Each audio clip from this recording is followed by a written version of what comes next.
A ideia de evolução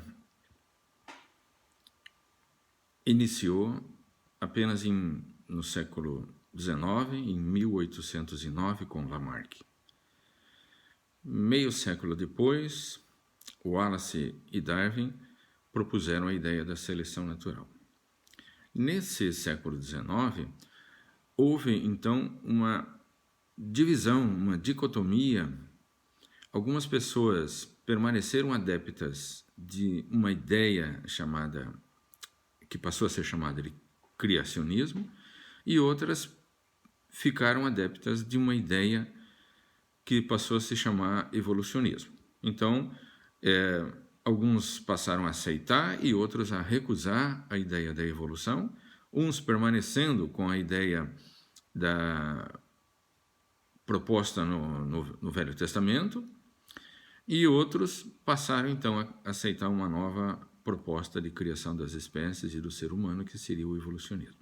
Isso no século XIX ainda. Mas no século XX, com as propostas de Karl Popper, aquilo que seria ciência passou a ser definido. Então o Popper fez uma proposta que é aceita até hoje, definindo o que é ciência. Então, tudo que é ciência passa a ter que ter uma explicação racional, porém essa explicação racional necessita de verificação. Então, hoje, essa dicotomia não existe mais e ela está bastante modificada. Então, dentro da ciência, permanece uma dicotomia, só que essa dicotomia, portanto, ideias que podem ser verificadas, né? Essa dicotomia está entre o fixismo, que propõe a não alteração das espécies, e o evolucionismo, que propõe a alteração das espécies. Então, permaneceu na ciência a dicotomia entre fixismo e criacionismo. Agora, não pertence mais à ciência, portanto, aquela antiga dicotomia do século XIX foi subdividida. Permaneceu uma dicotomia, ou várias dicotomias, nas correntes filosóficas e religiosas. Essa dicotomia antagoniza o criacionismo com o não criacionismo.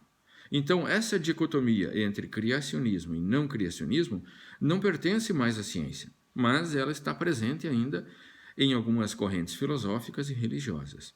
Essa dicotomia entre criacionismo e não criacionismo, ela antagoniza ideias assim, por exemplo, Deus criou o homem na sua forma atual, e o não criacionismo propõe, Deus não criou o homem nessa forma atual. Ou outro antagonismo diz, Deus criou a vida, ou não criou a vida. Deus criou a matéria e a energia. Deus não criou a matéria e a energia. Deus criou as leis naturais. Deus não criou as leis naturais. Então, esse antagonismo entre Deus ter criado os seres humanos, ou a vida, ou a natureza, ou as leis naturais, ou a matéria e a energia, ou não ter criado, esses vários antagonismos estão fora da ciência, mas estão presentes em correntes religiosas e filosóficas. O antagonismo que permanece na ciência é entre as espécies se modificarem e elas não se modificarem, entre fixismo e evolucionismo. Então, hoje, na visão de hoje, criacionismo não se antagoniza mais com o evolucionismo, como ocorreu no século retrasado.